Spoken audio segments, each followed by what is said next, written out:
What's going on, guys? Coach Matt here for episode 2 of the Richmond Elite podcast. Today we are with Coach Reece Richmond. We're going to do a little bit of a background on him today, kind of the same thing we did in episode 1 for me and Jared, but it'll be kind of more of like an interview process, introducing the background of Coach Reece. So welcome on, Coach Reece.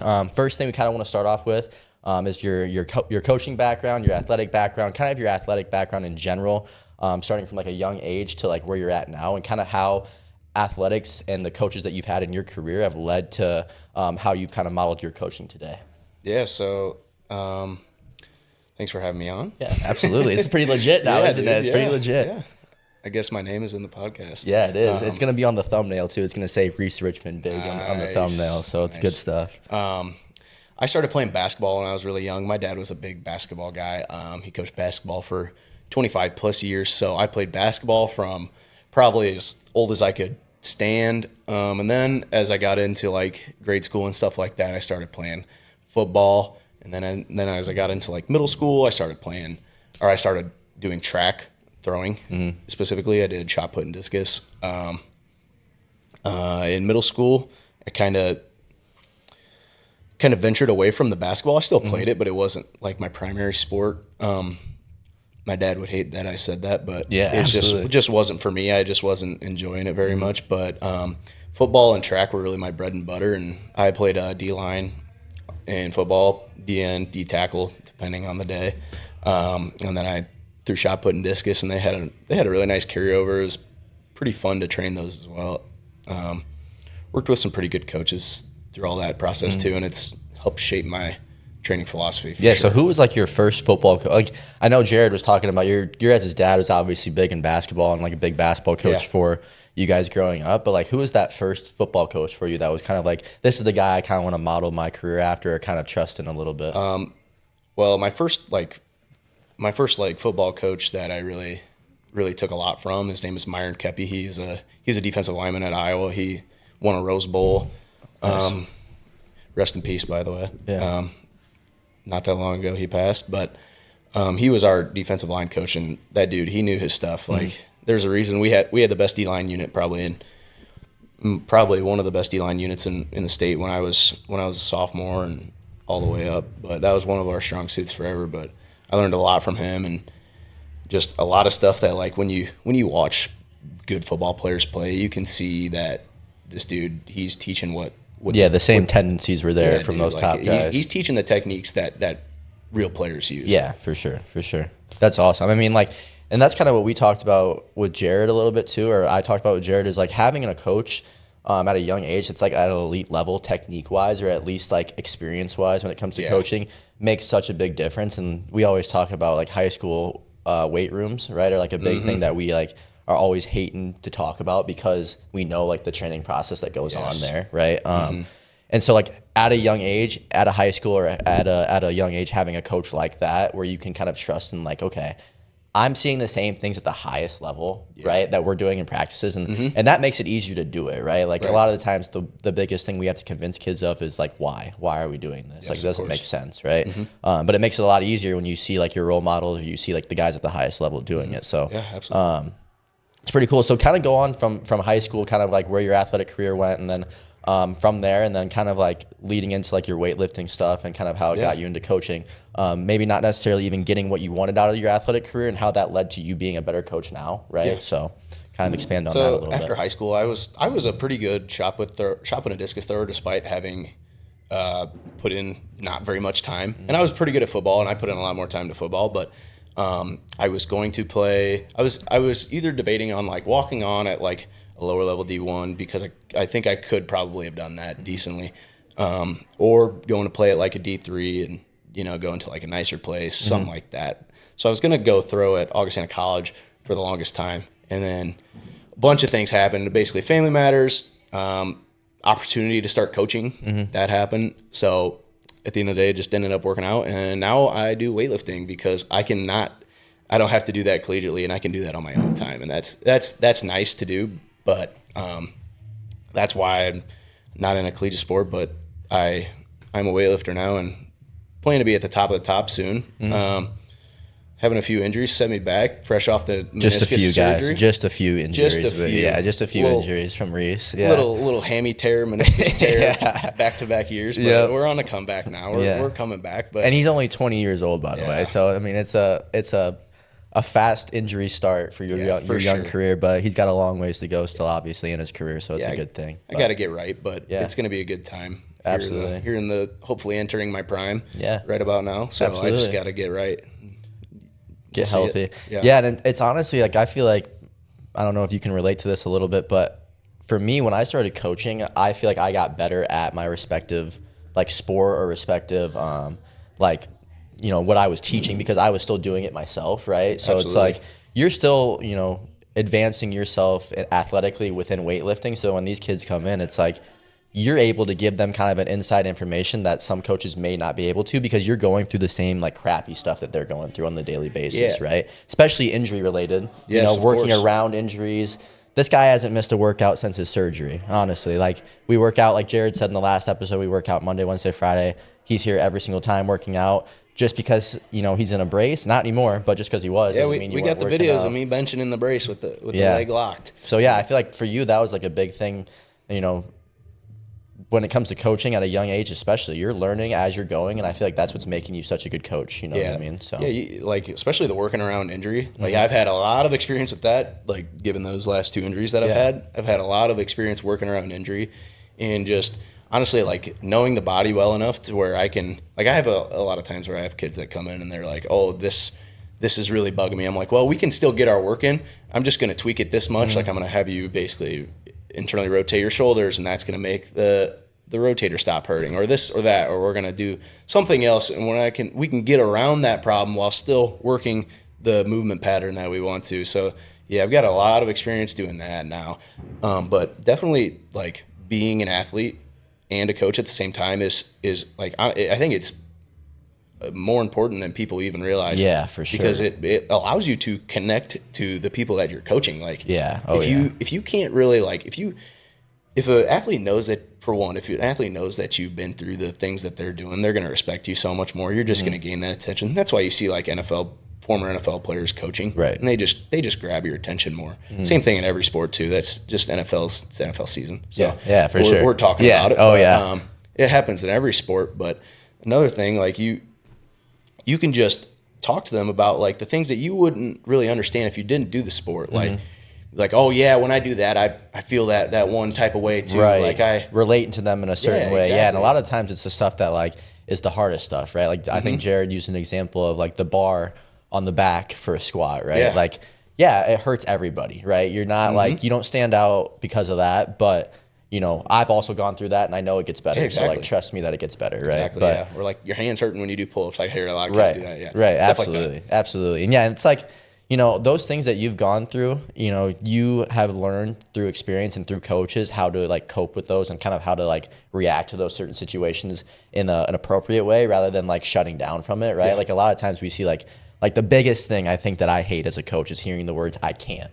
Yes. You know what I mean? Like you haven't even tried. Yeah. What do you mean you can't? Yeah. You know what I mean? Or I've seen you do it before. What do you mean you can't do it? Yes. Right? So it's like those are the biggest pet peeves I have as a coach is hearing those two words. And like, you know, when we can do things, especially when we can do them and they are saying they can't, it's like, no, you're an athlete. You can do this because I can do this, right? Yeah. But well, once upon a time, I thought I couldn't too. But then you all it takes is one time, and then you're like, oh crap, this really ain't that bad. Like, I can do this. It's kind of uncomfortable, but I can do this. For sure. Yeah. Absolutely. So like kind of, I guess, going off of that, right now you're in school, right? Kind of give like a background on what you're doing in school right now. Obviously, like we said, he's 20, he's young, he's still doing the school side of things while he's coaching, while he's training. So a lot of stuff going on. Kind of give like what you're studying a little bit, kind of how that's translating to your coaching career right now as well. So right now I'm a junior at Augustana College. I am majoring in kinesiology. So that's the study of human movement, to put it broadly, but that also deals into a bunch of other stuff. Right. Yeah, you could dive into that. So I would say like one of the big people that I think is going to be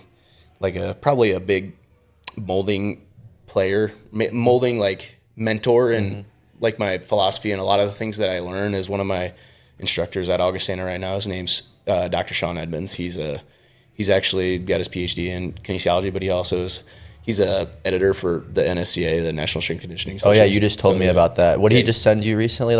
So was talking about some stuff in class, like where I kind of like just literally just hinted at the topic of periodization. Yeah. Which is kind of in a short terms, it's just kind of how you peak. Yeah. But he literally just sent me an email one day. He's like, "Hey Reece, I thought you were interested in the topic of periodization.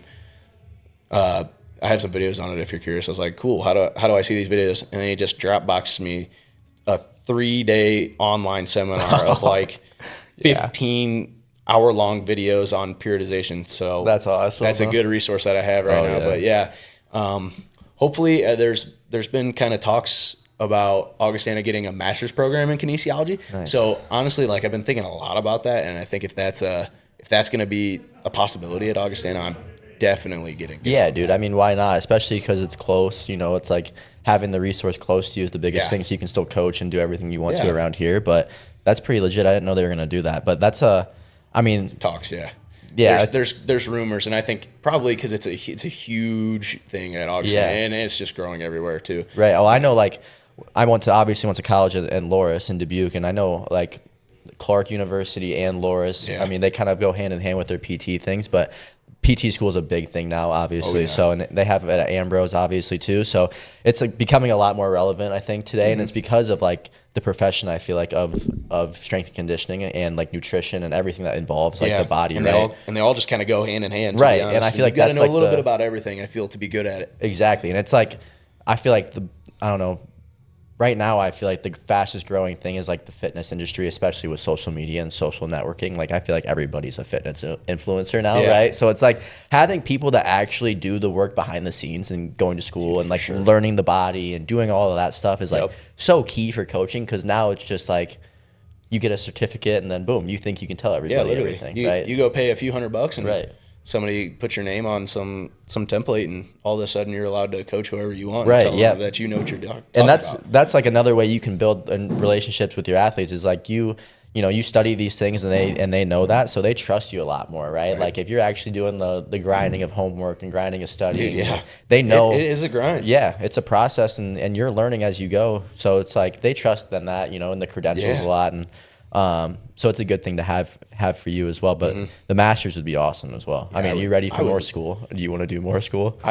In this, I think I could handle it just like because I have, well, for one, I like it, and I have such a background. Like, honestly, like, it's not, how do I put this without coming off? It's not foreign to you, really. It's not. It's pretty, I grasp it extremely easily. Right, and I feel like, to be honest. Yeah, and I think that's, that's like the same with sports, right? Like if you play football your whole life, you wrestle your whole life, like eventually you start to pick things up a lot faster as time goes on. And you've been surrounded by weightlifting for a very long time in your life. Dude, you know what I mean? So I feel like just, even from your brother competing in it and kind of like that being the starting process of everything, like you watched from an outsider's perspective first before learning about it. So you kind of had an idea or like at least a general grasp on what things were supposed to be or what they're supposed to look like. Yeah, right? Like when Jared started lifting weights, I was like 10 years old. Right. And then I started lifting weights when I was 12 years old. And then I basically experienced and watched and learned for like the last basically 10 years of my life, because for one, I didn't have a choice. And that's not that I didn't enjoy watching Jared lift weights and or like learning about it. Right. No, it's because I really did enjoy it. But two, like I had to, and it has helped me so much. Like imagine you watched basketball for like 3 years before you even started playing it, right? Or before you ever dribble the ball, you'd know how you're supposed to dribble the ball. Right. You know how your shot's supposed to look, right? You know all these different things just because you've watched them. That's why like watching someone is such an important tool. My dad always harped on that for basketball, so that's why I use that example. But like, I've watched how you're supposed to move, how you're supposed to squat, how you're supposed to bench, how you're like all just like basic stuff. But like I knew the general movement patterns really well, and then that way, when I actually started trying to learn the stuff the stuff a little bit more in depth, it was really easy because then I had all the basics down. It's so funny how that works. So that's so true too. It's like I had this girl at wrestling practices that I have right now, and it's her first year wrestling, but both of her brothers are very, very good wrestlers. They're ranked in the country, and they're like very high level wrestlers.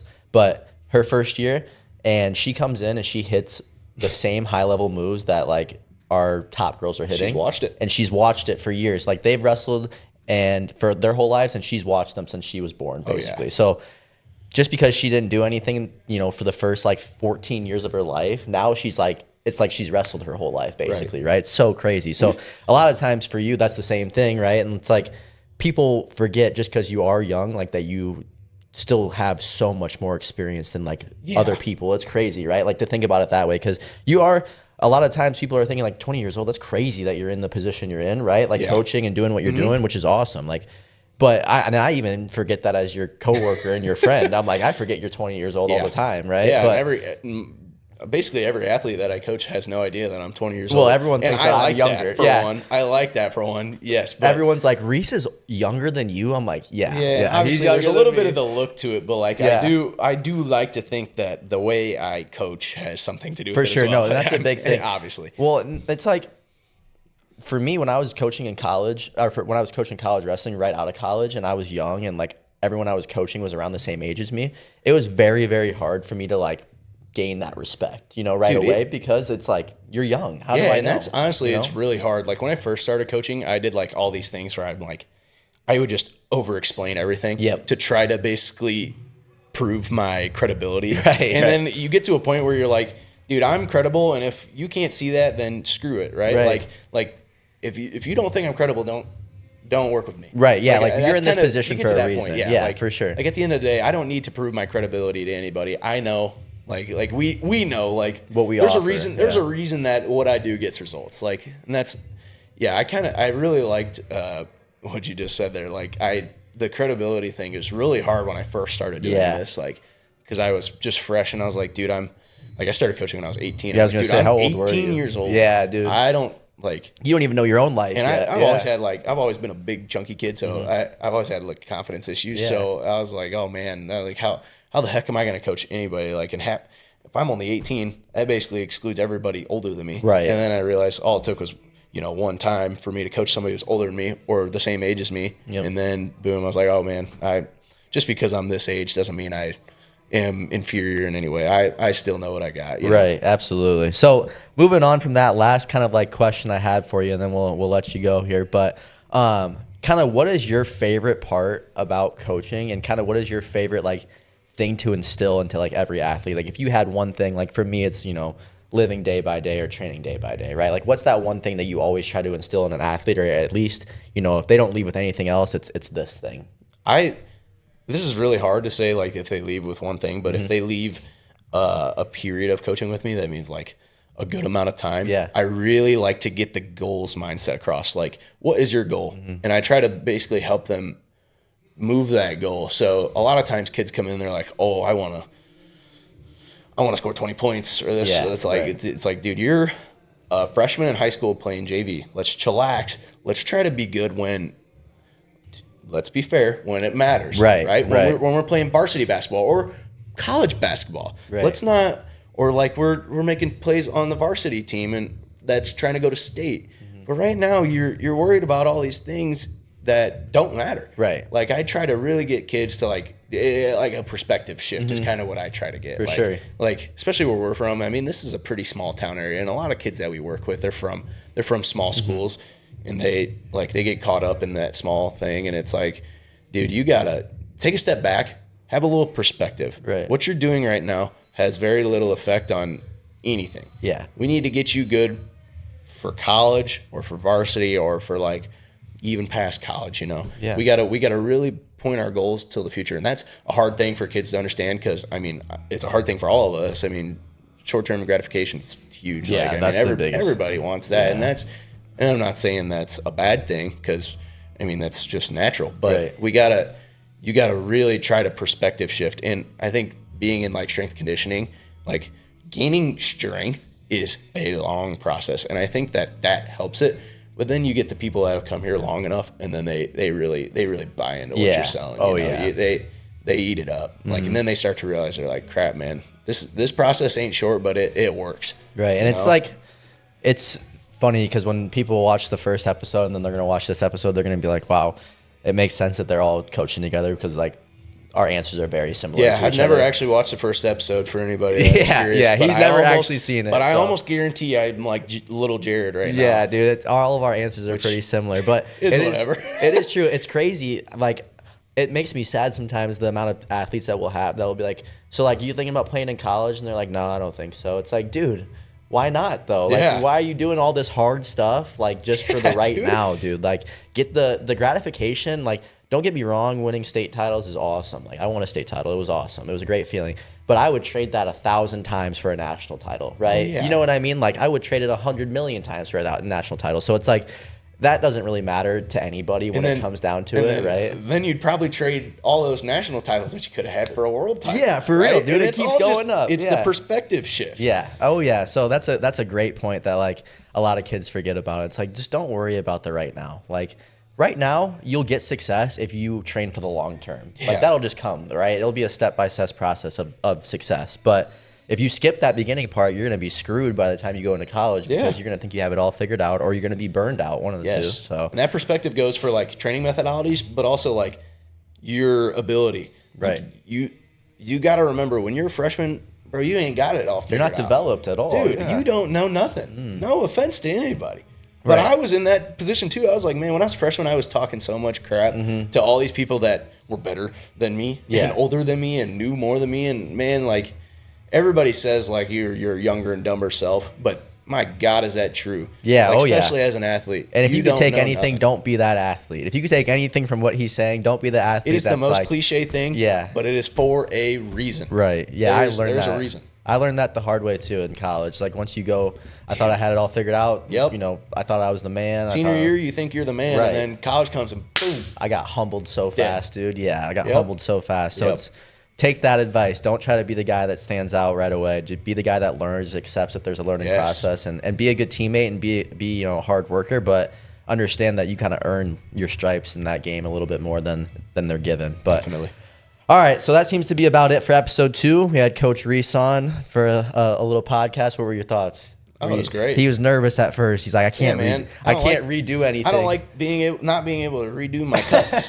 but he I crushed make it. them videos that you guys see. Those take some attempts. Yeah, for sure. Those aren't first attempts. You're not the only one, brother. That's for sure. But glad to finally have him on the podcast. This will obviously be released. You'll get to see a little bit of background on Coach Reece. He'll be back on again, I'm sure, soon. But thanks for having us, or thanks for coming on, and thanks for being on episode 2. Yeah, we'll See you guys on episode 3. Let's do it.